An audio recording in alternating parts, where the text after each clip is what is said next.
pada masa kerajaan-kerajaan awal di Jawa seperti Tarumanegara, Mataram kuno, Singosari, dan Mojopahit, transportasinya itu sangat sederhana, melalui sungai, ya pakai perahu lesung dari batang kayu utuh, itu yang sering digunakan untuk mengangkut hasil bumi dan berdagang antar desa.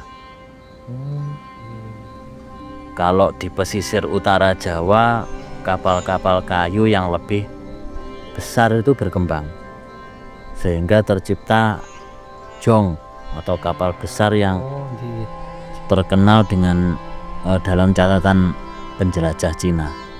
Tapi masih pakai layar ya, belum pakai mesin. Jong ini digunakan Majapahit untuk perdagangan hingga militer. Kalau di daratan, transportasi dipadukan dengan kekuatan hewan, kerbau, sapi, kuda. Ya contohnya ya untuk menarik gerobak, pedati, atau kereta-kereta para bangsawan. Cuman kalau yang ditarik sapi atau kerbau itu lebih ke arah membawa hasil panen dari sawah. Cikar.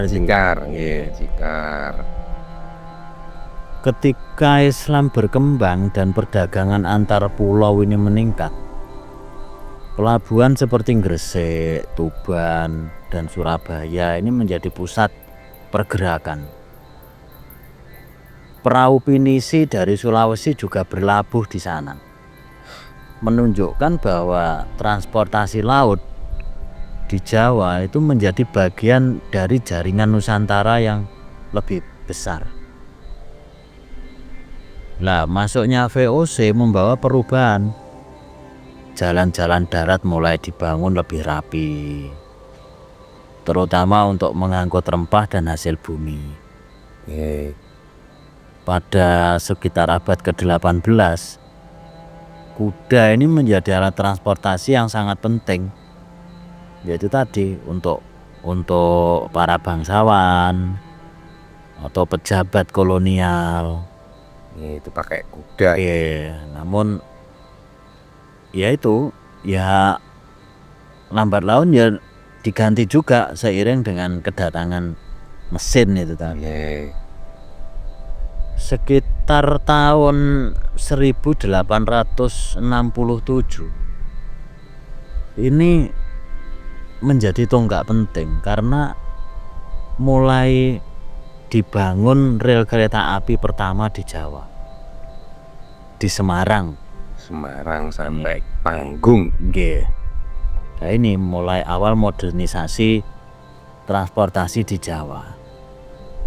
Karena dengan kereta api ini memberi dampak besar, mempercepat distribusi, terus mempersingkat perjalanan, terus muatannya juga lebih. Jadi ya awal tonggaknya ya itu baru abad ke-20 mobil dan sepeda motor ini masuk ke Jawa. Tapi sebelumnya kan ada sepeda angin itu sepeda acen, becak itu. Terus akhirnya muncul yang pakai mesin. Riyen namanya Brompit dong ya. Ada topo sepeda motor tapi juga ada pedalnya. Lagi Brompit nih kok, Sandap itu. Ya sekarang kalau ada orang punya itu harganya mestinya mahal Karena dulu itu orang punya sepeda motor itu wis termasuk wong sugih kenat. Ya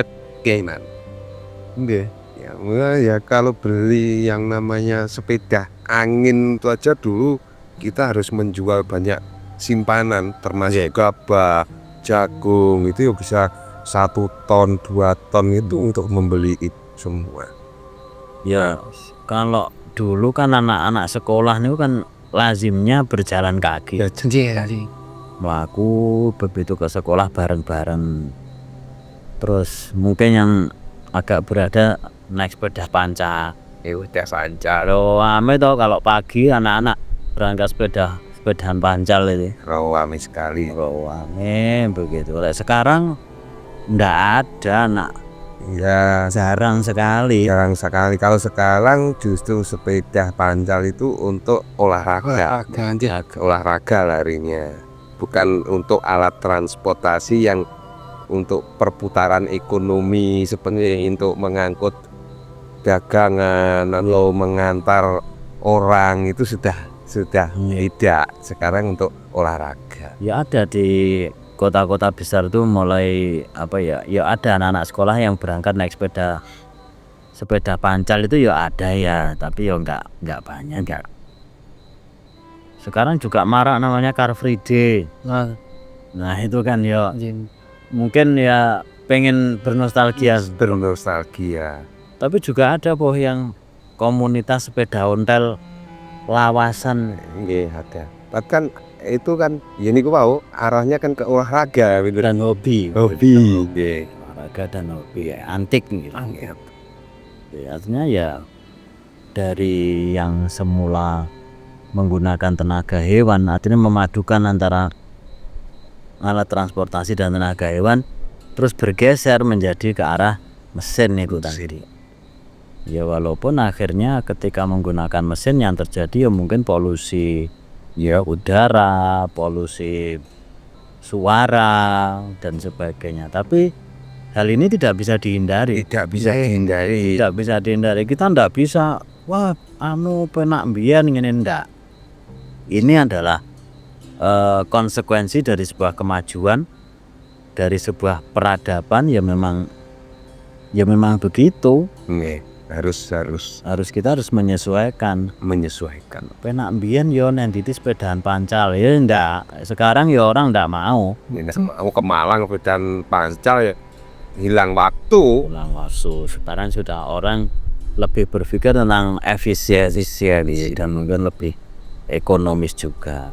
Artinya bahwa sebagai makhluk sosial manusia selalu berdinamika, mengalami kemajuan. Artinya ya dengan segala konsekuensinya. Tinggal bagaimana kita bersikap sebaik mungkin terhadap perubahan kemajuan yang terjadi.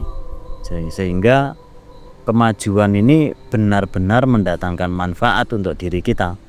Ya, Jangan sampai kemajuan ini justru menjadikan keburukan bagi diri kita. Ya. Kita selalu menerima dinamika itu dan menyikapinya dengan sebaik mungkin.